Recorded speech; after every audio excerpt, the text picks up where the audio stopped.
Sel prokariotik seperti sel E. coli prokariotik ini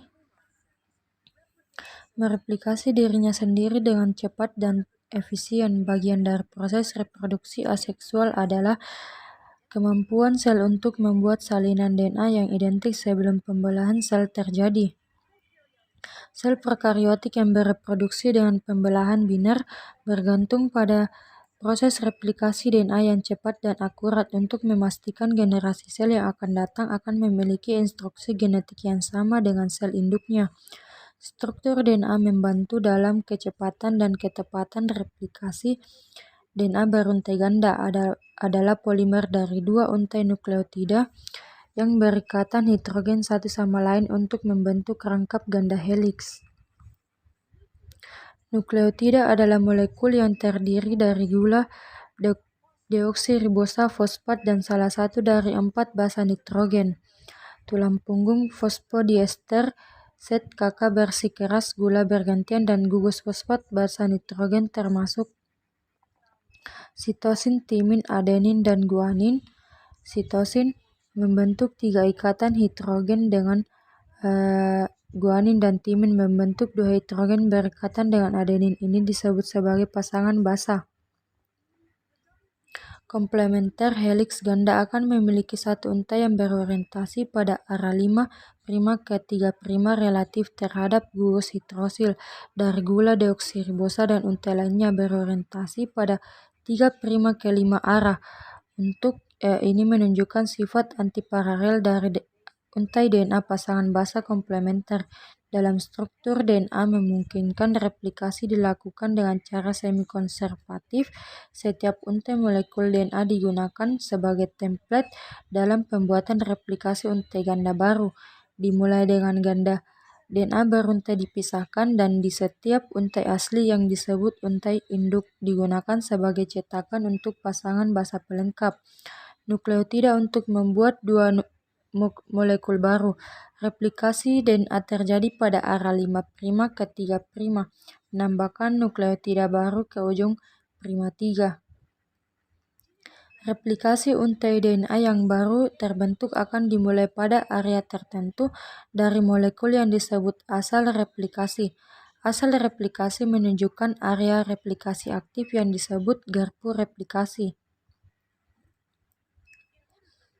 Untuk memahami bagaimana organisme eukariotik kompleks mereplikasi DNA, ilmuwan pertama kali mempelajari replikasi dalam prokariotik model seperti E. coli. Sejumlah enzim diperlukan untuk replikasi untuk melanjutkan setelah garpu replikasi didirikan. Heliks memisahkan heliks ganda dan protein pengikat beruntai tunggal menstabilkan daerah beruntai tunggal. Baru DNA girase digunakan untuk memastikan ganda area beruntai di luar garpu replikasi tidak menjadi supercoil. Setelah garpu replikasi stabil, DNA polimerase mengkatalisis penambahan nukleotida baru ke untai anak yang sedang tumbuh. Protein lain seperti klem beta dan pemuat klem membantu menahan DNA polimerase di tempat. Pada urutan pendek DNA dari RNA yang disebut primer harus dipasangkan ke untai cetakan oleh enzim primase karena DNA polimerase tidak dapat mulai menambahkan nukleotida tanpa primer.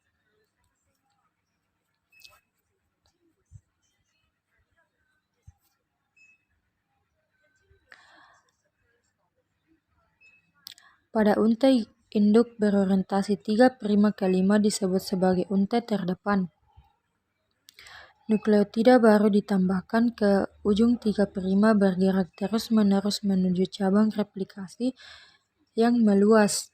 Sintesis terputus terjadi pada untai induk yang berorientasi 5 ke 3' disebut leading untai dan selesai dalam segmen yang disebut replikasi fragmen. Pada untai ini menggunakan primase untuk menambahkan primer di depan 5 ujung untai utama untai leading DNA polimerase 3, kemudian menambahkan urutan pendek nukleotida. Fragmen ke primer mengisi celah sebagai heliks dibuka lebih lanjut. Proses ini berulang sampai seluruh untai direplikasi. DNA polimerase 1 menggantikan primer RNA dengan nukleotida DNA dan DNA ligase digunakan untuk memastikan karena fragmen dan nukleotida yang diganti setelah untai terdepan dan tertinggal menyelesaikan replikasi mereka dua identik.